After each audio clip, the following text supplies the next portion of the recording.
Hello, and welcome to another nerdy news update on the Meg Nerd channel. Today, we are going to talk about Operation Sindoor. There has been a big reveal that has come from an army attache. He has given a presentation in which he made a statement which has clarified so many things for me, honestly. I'm going to share that statement with you and tell you what I think, what might have happened, whether our planes were downed, which the answer to that is yes, but why were they downed? That is important. And now the blame is going on Modi ji. The second one is also an important update. It is about election commission shenanigans in Bihar. As you know, Bihar is going for elections in November, and election commission suddenly, like 5 days ago, came up with this farman that they are going to do an intensive voter roll revision. It's very shady, friends. It's very shady, and I'm going to tell you all about it. Again, reminding you, please do consider subscribing to this channel if you haven't already. And if you want, you can become a member and you can be a part of these recordings. Look at these people. They are all members. They get it a day before. All this and also analysis and also chats and also exclusive reveals from my life and from the channel. So please do consider supporting this channel. Please become a member. That is the best way to support me. Just letting you know. Yeah, so please do it. Okay, without further ado, let's get to the updates. Update number 1 comes from Operation Sindoor. It is about Operation Sindoor. And I hope you remember this statement that was made by our Air Chief Marshal. All right, I'm happy that you've asked this question. You know, we are in a combat scenario and losses are a part of combat. The question that you must ask us, okay, and indeed that we must ask ourselves, you inclusive, is have we achieved our objectives? Have we achieved our objective of decimating that terrorist camp? And the answer is a thumping yes. And the results are for the whole world to see. As for the details, what could have been, how many numbers, which platform did we lose? You know, at this time, I would not like to comment on that because we are still in a combat situation. And if I comment on anything, it will only be adversary. Okay, few things to note here. So if you remember what happened during Operation Sindoor, it went on for 3 days. On day 1, we attacked their terrorist camps. There were 9 locations that were targeted and attacked. On day 2, proper war started where they started firing at us, we started firing at them. But between day 1 and day 2, you must recall that there were reports coming out that we have lost some planes, right? Everybody was asking, have we lost planes? Have we lost planes? Have we lost planes? We had no clarity from our side, but there were international reports which were saying that planes have been lost. The second thing that happened also during that time is organizations like The Wire, who had actually quoted those international reports which said that we have lost about 4 to 5 planes. Those websites were completely taken down along with 8,000 other reports, other accounts, right? And websites, including Maktub Media, etc. So there was clearly some sort of suppression going on during that time. Then on day 2, we started targeting their military bases, radars, installations, etc. There was another report which said we targeted their nuclear bases also, which is in Kirana Hills. Again, that is not confirmed yet. Then on day 3 is when ceasefire happened, which is Donald Trump announces a ceasefire evening our time. Then very frantically our government people come and then they tell the world that ceasefire has happened. We spoke to Pakistan spoke to us. Then more clarifications came saying that America had nothing to do with it. Donald Trump since then at least 20 times has said that he's the reason for ceasefire. He made another statement recently, which I will play, reiterating the be a same big thing. war. I said, you go at it. There's no trade with the United States. They said, well, maybe we won't go at it. That's what happened with India and Pakistan. I was negotiating with both of them, and I said to Scott, I said to Howard, cancel all deals with India and Pakistan. They're not trading with us because they're in a war. They called back, Yeah. what do we do? I said, look, you want to have trade with the United States, it's great. But you want to go and start using nuclear weapons on each other? We're not going to allow that. And they both agreed. Both have great leaders. They both agreed not to do it. So we did a So essentially, he's been saying things on the same lines that he's the reason why the ceasefire happened. Then, uske baad, there were all of these press conferences that happened. In one particular one, this particular one, a Hindu reporter asked our Air Chief Marshal, have we lost any planes? And that was the response that you just heard, right? He says, losses to hone wale, but did we achieve our objective? That is the big question. So he's still not answering, but kind of also admitting that we have lost some planes, right? Then, uske baad, there was another sequence of events that happened, which is important to recall right now. This is our Chief of Defense Staff. He did an interview with Bloomberg where he said this. General, there's still one unanswered question since the incident between Pakistan and India, and that is whether or not Pakistan downed an Indian jet, or in fact more than that. Can you confirm? I think what is important is that not the jet being down, but why they were being down. This. But a jet, at least one jet why, was downed? Yeah. Why they were. Why they were down. The good part is that we are able to understand the tactical mistake which we made, remedy it, rectify it, and then implement it again after 2 days, and flew all our jets, again targeting at long range, which I said. So, if you notice, there is a subtle change in now what the army is saying, right? Now they're talking about some tactical mistake that was made. The question was, what is this tactical mistake that you speak of? Again, they keep reiterating that, sure, we lost planes, losses are a part of combat, etc. Why did we lose them is important.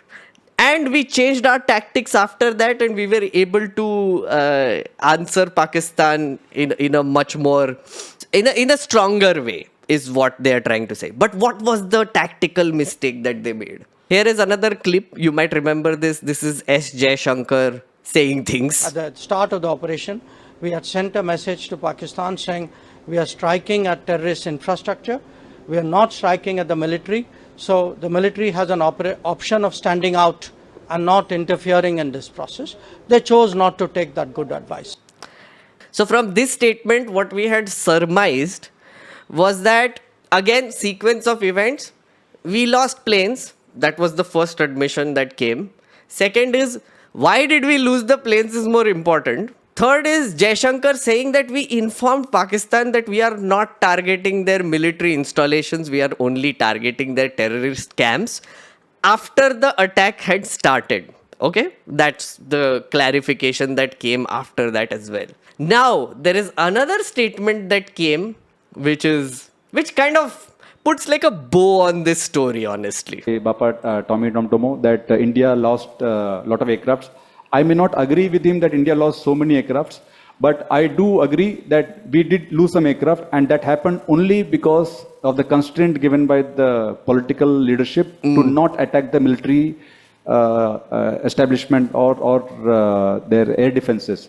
But after the loss, we changed our tactics and we went for the military installations. So we first achieved separation of enemy air defense and destruction of enemy air defense, and then that's why all our attacks then could easily go through using surface-to-air missiles, BrahMos, surface-to-surface missiles. So, now you get the full picture with this statement. This is a statement that was made by an attache, an air defense attache in Indonesia. right? This was the press conference that he made the statement. Not press conference, this was a presentation that he was giving in Indonesia, and he made this statement. Now the thing is, what this gentleman has managed to do is sort of solve a mystery for us, which is, what was the mistake that we had made? Why did we lose planes? And the answer is that our political leadership held us back. Our political leadership, which includes Modi ji and S. Jaishankar, they told our army and our air force not to target their military installations. And on the other hand, S. Jaishankar went ahead and told them that we are not targeting your military installations. This was a tactical mistake, because my guess is their assumption must be that if we are telling Pakistan that we are just attacking terrorist infrastructure, they will not activate their air defenses, the military air defenses, right? Now you must remember, after the Pahalgam attack, there was like a 15 odd day difference between Operation Sindoor. In Pakistan, they were already expecting retaliation from our end, because we have done it in Balakot, we have done 2 surgical strikes before, so they were like, हाँ ये फिर से करने वाले हैं. So they were alerted anyway. Maybe what we were thinking was that, oh, so if we say we are going to target only terrorist infrastructure, we will depend on their goodwill, that they will not use their defense equipment, air surface to air defense missiles against our jets. But they did. They did. That was the tactical mistake, and it was made by our political leadership. It's clear as day. Now there is army people who are saying it in so many words that the political instructions were the ones that held them back. If right at the beginning they had attacked their military installations first, if they had gone after their air defense systems, they had gone after their radars, then they had gone after their terrorist bases, etc., that would be a more reasonable tactical thing to do. Because what we did is that we sort of depended on the goodwill of Pakistan. We are going to attack only your terrorist infrastructure, okay? Don't hurt us. We are not touching your military. Pakistan was like, how does it matter? Attack. And then later, after the attack of their military installations, we're like, oh shit, okay, I think we need to take down their surface to air missiles first and their radar. Then we started attacking that. That was also extremely successful. But if we would have done that first, then we would have done the attacks on the terrorist bases that would prevent losses from our end. And the losses happened because, Modi ji. Yes, yeah, that's the big reveal. That's just the big reveal. Yeah. Mystery solved, friends. Mystery solved. It's all Modi ji's fault. Alright, update number 2. Bihar elections are coming up and the election commission has been deployed. I don't know how else to put it, because this channel has been extensively covering the shenanigans that the election commission has been doing since the 2024 general elections. There are some unanswered questions for Maharashtra, there are unanswered questions for Haryana, Delhi, and also now we have a situation where they are getting worse. And because the Bihar elections are coming up and it's a big election politically in our country, not just because of the people, but also because Bihar is an important state. And they're doing some shady shit in Bihar. So that is what update 2 is going to be about. So before I get to what is going on here, just a small recap of what has been the shenanigans that the election commission has done till now. Just a small TLDR. One, they are very non-transparent about the addition and deletion of voters in electoral rolls. We have seen it in Maharashtra, where Rahul Gandhi has said that 40 lakh mysterious voters were added. In Delhi, we have seen deletions, where Aam Aadmi Party has done press conferences, actually bringing people who have voter cards who said ki our name is not on the list. We have been voting for ages. Why was our name removed? Aam Aadmi Party also did press conferences saying that there were like a stack of objections taken right before the elections, which came from BJP people against including names of particular people in the voter roll. That is one. The other interesting thing that election commission did is, after demands were made from the court, which is Haryana and Punjab High Court, and Rahul Gandhi and the opposition, saying that please give us CCTV footage of what happened on election day, they refused to give it. They made a change in the rule which said that CCTV footage will not be provided for election scrutiny. Then they made another change in the rule which says that CCTV footage will be deleted in 3 months. Earlier, it was supposed to be preserved for 1 hour, 1 year or 1.5 years. Now they're just going to delete it. Now this is the third thing that they are doing, if I may say so, and this is the biggest one. So what they are doing in Bihar is called special intensive revision.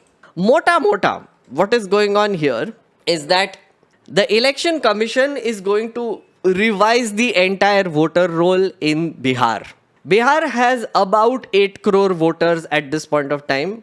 What they are saying is that we want to sort of see if the actual voters in the voting list are real or not and citizens of India or not. The way they are doing it is very bizarre. They are saying that if you are born after 2003, then you have to give your birth certificate, your mother's birth certificate, your father's birth certificate to become a part of the electoral roll.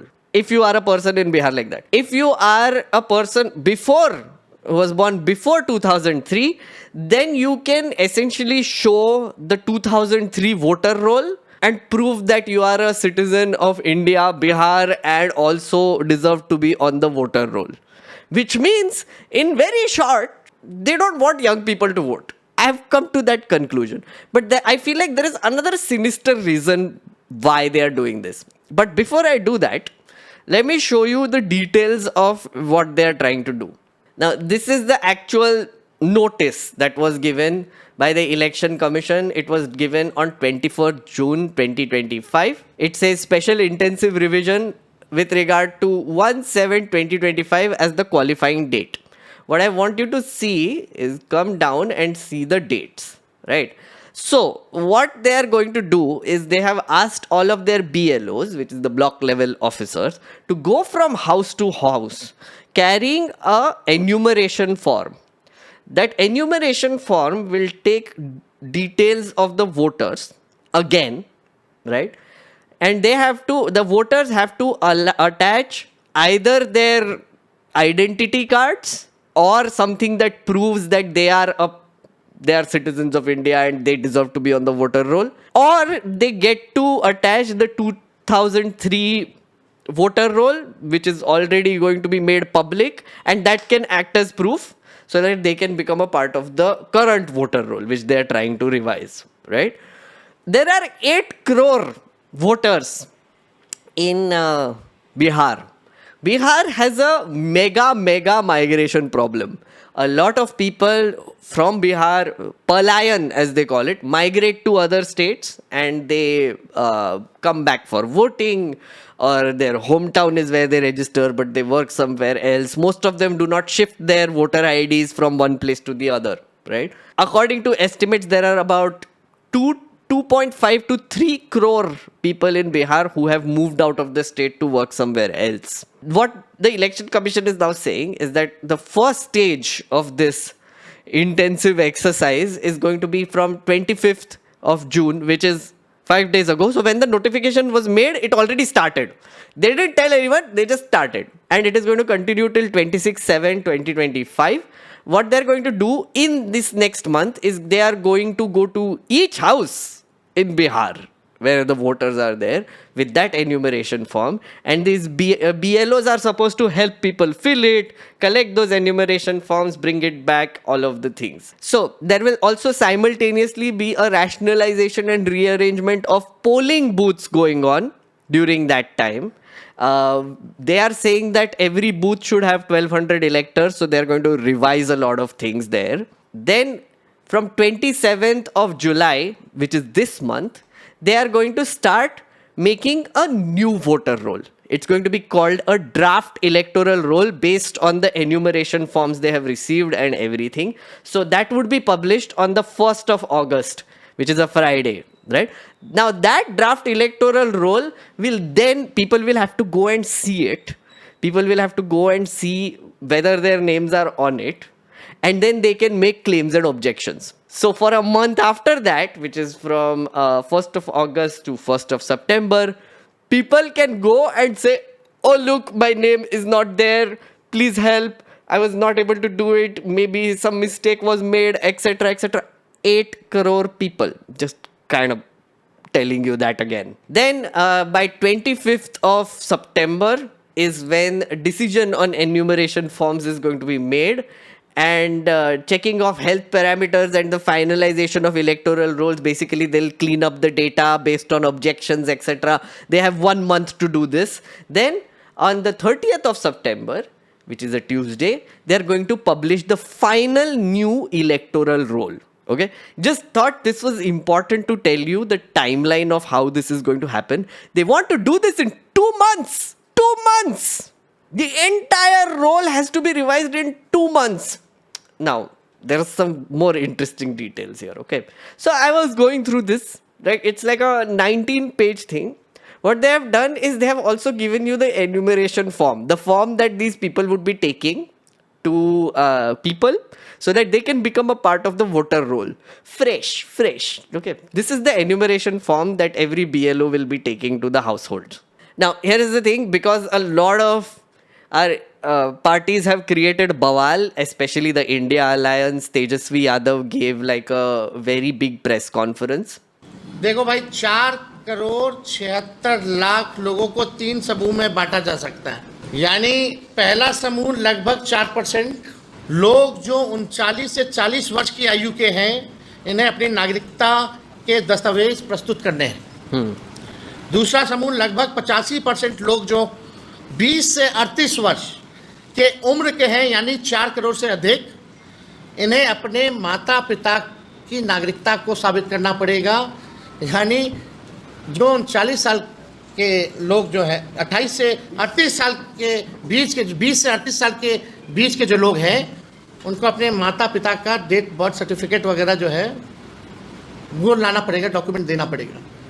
कितने गांव देहात में आपके माता पिता का कितना लोगों का सर्टिफिकेट बनाया, ज़रा बता दीजिए। So according to some government stats only like 2.8% of people in Bihar who were born after 2003 have actually gotten their birth certificates. In short, they are going to divide people into 3 groups, right? I'm just going to show you how, because this enumeration form also makes that clear in case you didn't understand what Tejasvi Yadav is saying.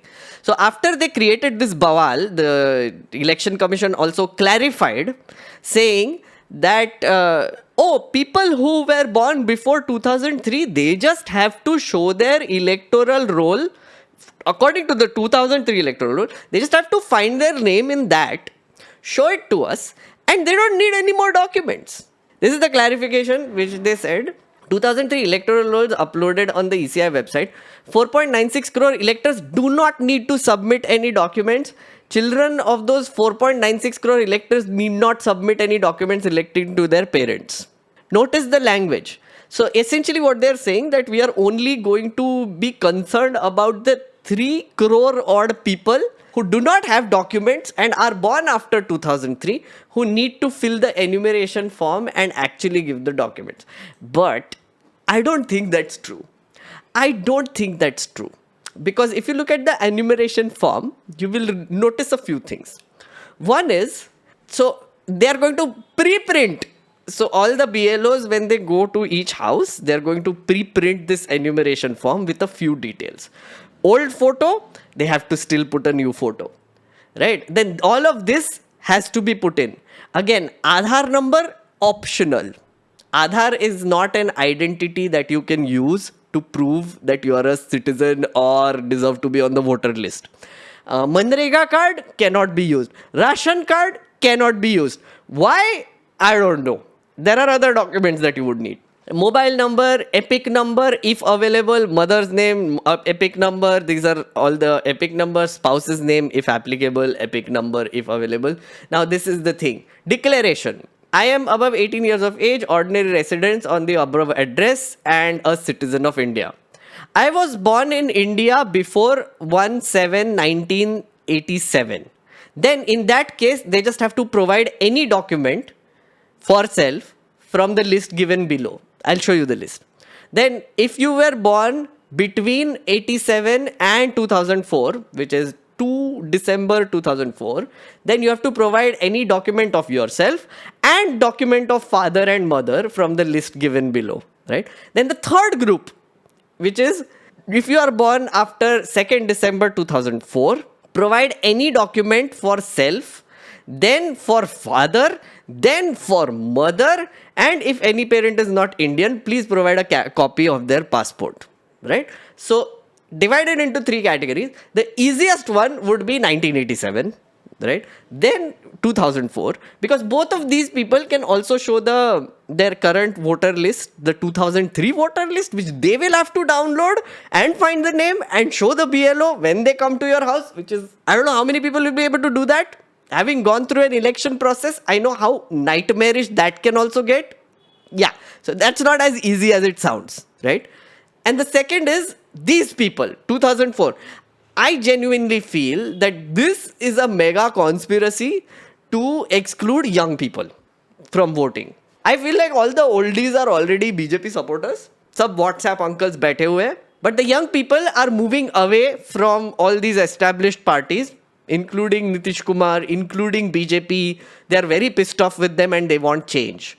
Those are the people who are more likely to vote for the opposition. I think this is like a pure conspiracy to make it more difficult for young people to vote in that state. And what's worse is I feel like this is a lab at this point of time. Bihar elections is going to be a lab. They are going to do this across the country. You know why? I'll show you. These are the documents that might be required, that will be required in case a BLO comes to your house. So if you're from Bihar, please keep either of these ready. So there is identity card. If you're a central government employee, then you have to show that. Identity card, which is if you are which has been issued by the government, if you're a part of a bank, post office, PSU, LIC, etc. Prior to 1987, you can show that. Birth certificate issued by competent authority. How many people in Bihar actually have that? Again, as I said, slightly more than 2% people apparently. Passport, very few people have that also in Bihar. Matriculation educational certificate issued by boards and universities. Permanent residence certificate issued by the state authorities. Forest right certificate, OBC certificate. This one, National Register of Citizens, wherever it exists. Why did they include this in Bihar? Because right now, officially, the only place where National Register for Citizen is available is Assam. Why? Why would they include this? Makes it sus. Because this is the same template they are going to follow in other states as well. That is my feeling. And I'll come to why. This is basically they're going to backdoor NRC in a very weird way. Also, why are they allowing like even the NRC in Assam? Because it is full of errors, but that is a different matter. Let's not get into that. Another thing, you know, the whole enumeration thing that I told you, which is like you can show that you were a part of the 2003 voter list, etc. Kidhar hai batao? Kidhar hai? All the way down and here. It says indicative, not exhaustive. List of documents must be submitted in support of the declaration. Self-attested documents must be submitted for self, father, mother if mentioned above, except when the extract of electoral roll of Bihar with qualifying date 1/1/2003 is used, which will be considered as sufficient document itself. Which means that if you have your name on this particular date pay electoral roll, then you don't need any of these documents. But that came all the way in the end. So it's not like the people who the BLO will come to will not have to fill anything. They still have to give some details. They also have to prove themselves that they were on the 2003 voter roll. So they have to download it, they have to find their name, they have to self-attest it, they have to signature डालना पड़ेगा, certify करना पड़ेगा, then they don't need any other document. Tell me how this makes sense. Tell me how this makes sense. 2 months before elections. 2 months before election is when they're trying to do this. And I've been trying to figure out why.